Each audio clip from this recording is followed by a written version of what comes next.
Pelajaran berharga buat kita hari ini bagi orang yang mengaku anak. Tidak semua kita orang tua, tapi yang pasti semua kita anak. Ini salah satu bukti kecintaan orang tua kepada anak. Baik orang tua yang baru akan menapakkan kakinya, maupun orang tua kedua mempelai beberapa bulan yang lalu. Saya tidak pernah merasakan hal seperti ini. Bukan karena orang tua saya tidak cinta sama saya. Cinta tapi tidak mampu. Alhamdulillah kemampuan hari ini diwujudkan dengan cintanya. Kenapa Allah memberi kata dalam Al-Quran anak itu disebut fitnah? Fitnah bukan berarti seperti bahasa Indonesia, fitnah yang kita artikan seperti sekarang ini. Fitnah menurut Al-Quran anak itu disebut fitnah. Kenapa? Karena dia adalah cobaan, ujian. Coba lihat beberapa nabi dalam Al-Quran. Diuji dengan anaknya. Nabi Nuh diuji dengan anaknya. Sudah mau tenggelam, tidak mau beriman kepada Allah.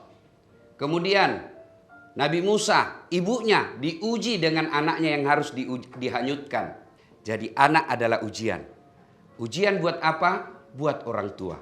Kalau dia berhasil mendidik anaknya, maka insya Allah anak ini akan menjadi investasi dunia sampai akhirat. Saudaraku yang hadir di tempat ini, kira-kira kalau ibu bapak meninggal siapa yang doakan?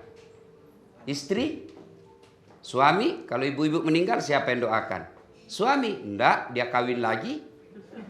Ya kan? Siapa yang doakan? Anak. Coba seorang polisi kalau ditugaskan ke tempat yang tidak nyaman, sejak dari lahir sampai jadi polisi di Jakarta berkeliaran. Begitu ditugaskan dapat daerah perbatasan yang banyak musuh, banyak konflik di situ. Ada pilihan tidak? Ada. Apa pilihannya? Pensiun dini. Masih enak, masih enak. Saya misalnya ikut pilkada, ternyata yang saya dukung kalah. Oh, saya tersisi. Ada pilihan? Ada. Saya sabar 5 tahun. 5 tahun ganti lagi rezim, selesai. Tapi begitu ibu bapak masuk kubur, ada pilihan tidak? Enggak enak dikubur deh, saya balik lagi. Tidak ada pilihan. Maka ketika sudah masuk di kubur, disinilah fungsinya anak. Yang kita kenal, ketika anak cucu sudah wafat, anak cucu Adam sudah wafat, maka putus segala kebaikannya, putus segala amal-amalnya. Tinggallah 3 hal. Satu diantaranya, anak yang soleh dan soleha. Saudaraku percayalah, tidak mungkin anaknya tuan-tuan jadi polisi kalau tidak pernah daftar polisi. Tidak mungkin Pak Jenderal hadir di sini kalau tidak dulu lulus jadi polisi Akabri. Tidak mungkin. Pak Tono tidak mungkin bisa jadi AKBP kalau tidak daftar polisi dulu. Tidak mungkin. Tidak mungkin Pak Jokowi jadi presiden kalau tidak ikut pilpres.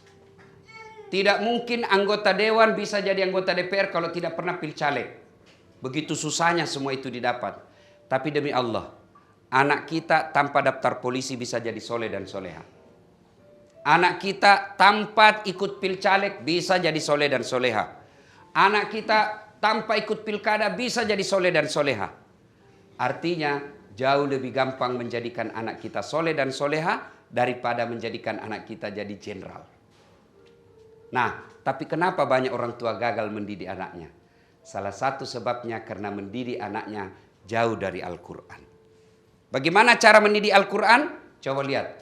Allah menitipkan satu surah dalam Al-Quran yang orang ini bukan nabi, bukan rasul, bukan waliullah, tapi dijadikan menjadi nama surah karena hebat mendidik anaknya. Siapa gerangan? Luqmanul Hakim yang kemudian kita kenal dalam surah Luqman. Bagaimana cara beliau mendidik anaknya? Pertama, ya bunayya la tusyrik billah. Wahai anakku, jangan kau serikatkan Allah. Itu dulu. Maka orang tua baru ini saya mohon maaf namanya dek apa? Subroto. Ya, didik anak yang pertama ajarkan akidah. Itu dulu. Karena kalau kita meninggal siapa yang doakan kita Pak? Usia Bapak berapa? Sekarang Pak Komjen. Lambat laun jenderal, lambat laun pensiun. Lambat laun senja, lambat laun masuk kubur. Ketika masuk kubur ada yang doakan kita enggak? Coba lihat saja, di WhatsApp saja, di WhatsApp. Coba teman-teman WhatsApp. Kalau ada yang meninggal, ngetik doa saja malas. Padahal kita hari aktif di WhatsApp, grup WhatsApp. Begitu ada yang meninggal, apa? Stiker dikirim Pak. Innalillahi wa inna ilaihi raji'un. Iya toh? Nah ketika kita sudah jenderal, gagah perkasa, masuk di kubur, hilang jenderal bos. Siapa doakan kita? Anak cucu kita. Maka keliru orang tua kalau dia tidak perkenalkan akidah kepada anaknya.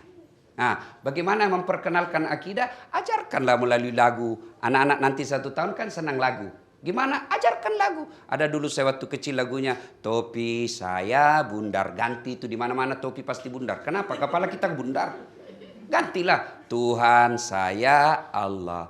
Allah Tuhan saya, kalau bukan Allah, bukan Tuhan saya. Kan banyak Tuhan di Indonesia yang diakui, ada 6 menurut konstitusi kita. Tapi siapa Tuhanmu nak? Allah. Bukan Allah, bukan Tuhanmu.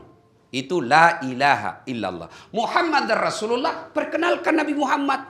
Boleh dia kagum dengan tokoh-tokoh film, boleh dia kagum dengan tokoh-tokoh komik, tapi jangan sampai dia tidak kagum kepada nabinya. Bagaimana memperkenalkan Nabi kepada anak? Mulai dari kecil kenalkan lagu. Anak saya, ibu bapak kalau saya tanya berapa anaknya Nabi? Pasti ada yang tidak tahu. Siapa anak pertamanya Nabi? Pasti ada yang tidak tahu. Bagaimana mau cinta kepada Nabi? Maka anak saya kenalkan Nabi melalui lagu. Anak-anak Nabi ada 7 orang, 3 laki-laki, 4 perempuan. Pertama Qasim, Abdullah, Ibrahim, Zainab, Rutkaya, Ummu Kalsum, Fatimah. Baru ada ibu yang tahu 7 anaknya Nabi. Gara-gara ini lagu.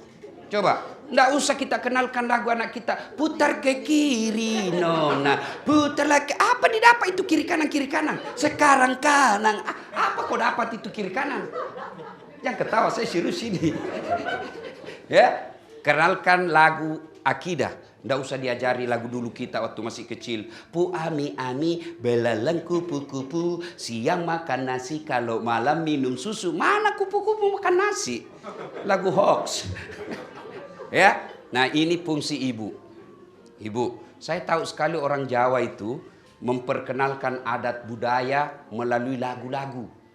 Waktu diayun anaknya, orang Bugis kan juga begitu. Ayun anaknya dikasih lagu-lagu inspirasi. Kenapa? Karena lagu gampang melekat di hatinya anak. Nah, kita kasih lagu-lagu Islam. Ya. Nah, yang kedua, menurut bagaimana cara didik ini siapa ini? Sean. Gimana cara mendidiknya, Dek? Ini bukan dasar Quran. Diajarkan lagi, anakku, jangan kau berjalan di muka bumi ini dengan sombong. Itu dulu. Potensi sombong. Karena kedua orang ini orang kaya. Tidak ada orang miskin sombong. Kalau sudah miskin sombong lagi, kalau kau saja jadi setan. Ya, bapaknya, kakeknya jenderal, kakeknya sebentar juga akan jadi jenderal. Oh, luar biasa. Kasih tahu, jangan kau sombong nak dengan polisi. Kau masih hebat sekarang karena bapak kakekmu polisi. Kalau rezim berubah, polisi di bawah naungan Mendagri, jadi Satpol PP. Itu kan tergantung pemerintah saja. Sekarang memang polisi masih gagah perkasa. Tapi begitu pemerintahan kita ganti lagi undang-undang, polisi dibawa naungan Kemendagri, ya jadi Satpol PP. Saya Satpol, sudah itu aja kerjanya Pak. Maka jangan, karena kita kadang kala lihat bapaknya yang jenderal, anaknya yang perintah semua pegawainya, anak buahnya bapaknya. Jangan ajarkan kesombongan. Demi Allah, tidak ada orang sombong yang sukses. Yang ada akan dimaki dan akan ditinggal. Itu dulu. Yang ketiga, ajarkan lagi ke anak kita dari kecil. Nah, di mana saja kau berada, apa saja kau lakukan, maka pasti Allah tahu. CCTV ada batasnya apa? Matikan lampu dari luar, selesai. Tapi CCTV-nya Allah, rakit dan atid, dimanapun kita. Nah, ibu bapak, saudara-saudara sekalian, banyak lagi tata cara mendidik anak, tapi waktu yang terbatas. Terakhir, jangan lupa doa. Doa. Ya, caranya gimana? Itu ada doa dalam Quran, diajarkan Allah yang langsung ajarkan kepada Ibrahim alaihissalam, pendek sekali, pendek. Doanya gini, Dek. Allahumma rabbi habli minas solihin. Itu doa yang diajarkan Allah kepada Ibrahim, sehingga Ibrahim itu dikenal melahirkan anak dan cucu-cucu Nabi. Itu Ibrahim alaihissalam. Apa doanya? Allahumma rabbi habli minas solihin. Ya, tapi jangan doa di status. Mudah-mudahan anakku jadi soleh. Sibuknya itu Tuhan mau baca statusmu. Di mana? Di mulut langsung. Gimana misalnya ya, Dek ya? Misalnya lagi disuapin nih, Ya, disiapin makan. Ayo nak, Rabbi habli minas sholihin. Dibangunkan tidur, bisik telinganya, Rabbi habli minas sholihin. Ditidurkan, usap-usap kepalanya, Rabbi habli minas sholihin. Disampo lagi, dimandikan, usap-usap terus kepalanya, Rabbi habli minas sholihin. Dan doa dari si Sean ini paling abdal dari ibunya. Bapaknya abdal, tapi lebih abdal ibunya. Maka ibunya yang harus banyak doakan. Anaknya diayun. Kan enak sekarang ibu-ibu, enggak sama ibu-ibu dulu. Ayun sekarang bisa ada remote. Saya pernah lihat ada ayun Pak di remote. Hebat juga. Orang dulu kan enggak ada begitu. Pak Jenderal pasti enggak gitu dulu membesarkan anaknya. Kan setengah mati.